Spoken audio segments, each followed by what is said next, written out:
Եվ այսպես Նիկոլ Փաշինյանը ունակ չէ հայկական բիզնեսի խնդիրները Ռուսաստանում լուծել։ Հարգելի հեռուստադիտողներ, նկատեցիք չէ, ինչ տեղի ունեցավ Հայաստանի Հանրապետությունում։ Նիկոլ Փաշինյանը որոշում կայացրեց հանդիպել Հայաստանի Հանրապետության խոշորագույն գործարարների հետ, որոշում կայացրեց հանդիպել ամենամեծ գործատուների հետ։ Նախկին հանրապետական падգամավորները եւս տեղ գտան Նիկոլ Փաշինյանի հետ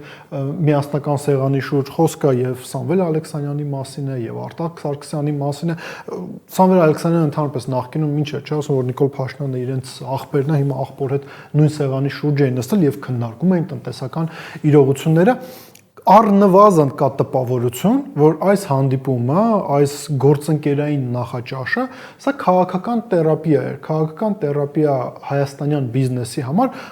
փորձ էր արվում հանգստացնել մարդկանց, հանգստացնել խոշոր գործարարներին, ինչպես նաև փորձ էր արվում ներկայացնել իրենց Լիզայի ասած պլան B-ն կամ այլընտրանքային տնտեսական շուկաները, ինչ ասում Նիկոլ Փաշինյանը, Ադրբեջանով կա երկաթուղի, լավ կլինի այդ երկաթուղին դուք մաքսիմալ հնարավոր կերպով օգտագործեք, շահագործեք, ինչպես նաև բացվելու է թրիպը, այդ դրանից հետո տնտեսական առումով մենք գնալու ենք դեպի դիվերսիֆիկացիա եւ ձեր խնդիրները լուծվելու են, թող մի փոքր ավելի ուշադիր կարդան մեր հարգարժան գործարարները, թե ինչ է գրված թրիպի վերաբերյալ մեզ հասանելի փաստաթղթերում եւ թող պատասխանեն հետեւյալ հարցին, արդյոք բացի այն 40 կիլոմետրից մի փոքր ավելի երկար ճանապարհից, որ անցնում է Հայաստանի Հանրապետության տարածքով, ինչ է տալիս թրիպը Հայաստանի Հանրապետությանը, ոչինչ կոմունիկացիաների ապաշրջափակման առումով, ու բացի օգոստոսի 8-ի փաստաթղթից Հայաստան Ամերիկայի Միացյալ Նահանգներ հետ միասնական ստորագրված փաստաթղթից բացի, լավ կլինի նաև գործարարները կարդան Նիկոլ Փաշինյանի քաղաքացիական պայմանագիր կուսակցության վերջին համագումարից հետո ընդունված կուսակցության ծրագիր, որով քաղաքացիական պայմանագիրը մասնակցելու է 2026 թվականի խորհրդարանական ընտրություններին եւ պետք է որ կարդալուց հետո գործարարները արձանագրեն իրենց համար հետեւյալը. Նիկոլ Փաշինյանը գնում է Ռուսաստանի Դաշնություն, հանդիպում է Ռուսաստանի Դաշնության նախագահ Վլադիմիր Պուտինի հետ։ Վլադիմիր Պուտինը շատ անկեղծ ներկայացնում է հայ ժողովրդին, թե ինչ հետևանքներ են փաստացի լինելու, եթե Հայաստանի Հանրապետության իշխանությունները շարունակեն այն քաղաքական կուրսը, որ այս պայդորությամբ իրենք իրականացնում են, հետագայում եղավ նաև Ալեքսեյ Օվերչուկի հարցազրույցը 10-ին, որտեղ նա ել ավելի մանրամասն ներկայացրեց, թե ինչ խնդիրներ կարող է ունենալ Հայաստանը ատոմային էներգիայի հետ կապված խնդիրներից մինչև օդային փաստացի սահմանի փակում, ռուսական օդային սահմանի փակում Հայաստանի Հանրապետության համար, գործարարները թող սա կարդան եւ իրենց համար հետեւություններ անեն, թե ինչ է լինելու իրենց սպառման շուկաների հետ, եթե ներկայիս քաղաքական կուրսը Հայաստանում շարունակվի, նաեւ հունիսի 7-ից հետո ակնհայտ է նաեւ հետեւյալը, տեսեք, ռուսական կողմը ինքը ինչ արձանագրում է անում Եվ այդ արձանագրմանը Նիկոլ Փաշինյանը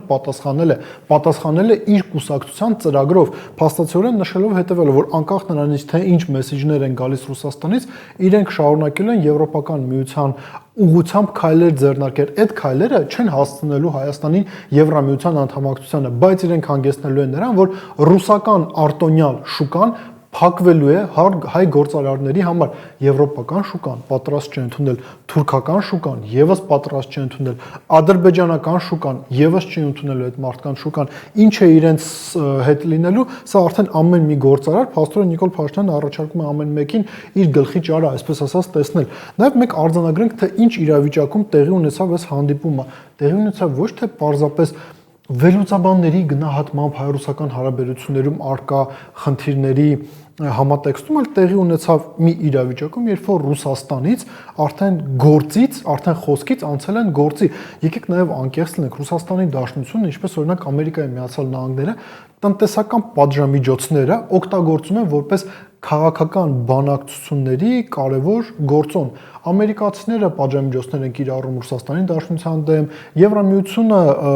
եւս պատժամիջոցներ է կիրառում, սահմանափակում են միմյանց միջև առևտուրը, Նույնը գլոբալ առումով անում է նաև Ռուսաստանի Դաշնությունը եւ ամենավառ օրինակները դա Պրոշյանի կոնյակի գործարանն է, ինչը ռուսական կողմին հայտնի չէր, որ իրենց ներկրած կոնյակի հետ կան որակական առումով խնդիրներ, որոնք թույլ չեն տալիս այդ ապրանքը սպառել Ռուսաստանի Դաշնություն։ Շատերը ամեն ինչ շատ լավ հասկանում էին, շատ լավ գիտակցում էին։ Այլ խնդիր է, որ ըստ երևույթին չկար քաղաքական առաջնահերթություն կամ անհրաժեշտություն այս ամեն ինչի մասին խոսել կամ որոշումներ կայացնել, բայց հիմա այդ որոշումները կայացված են։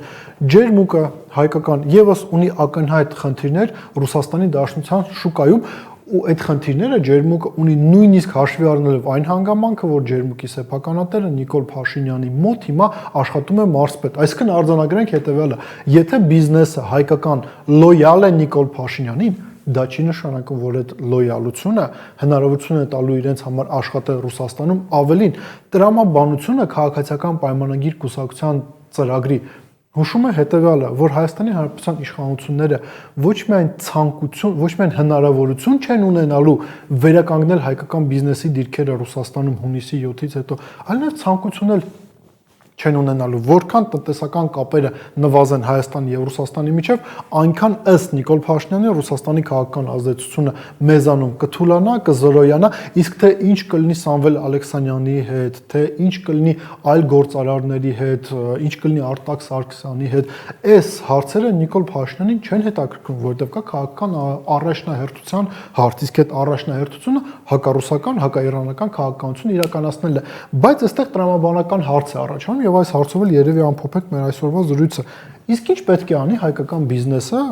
գալիք խորհրդարանական ընտրությունների համատեքստում։ Շատ պարզ, շարժվի օրենքով եւ հաշվի առնի, որ այս պայդրությամբ նաեւ ընթանում է նախընտրական պայքար։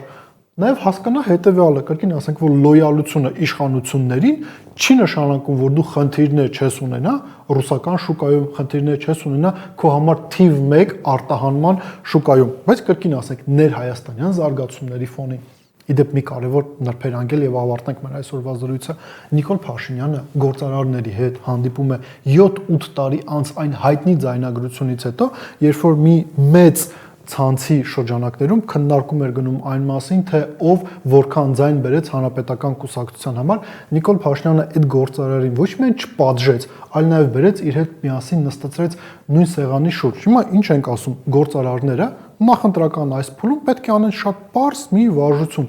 շարժվեն բացառապես օրենքով, մտածեք այդ մասին։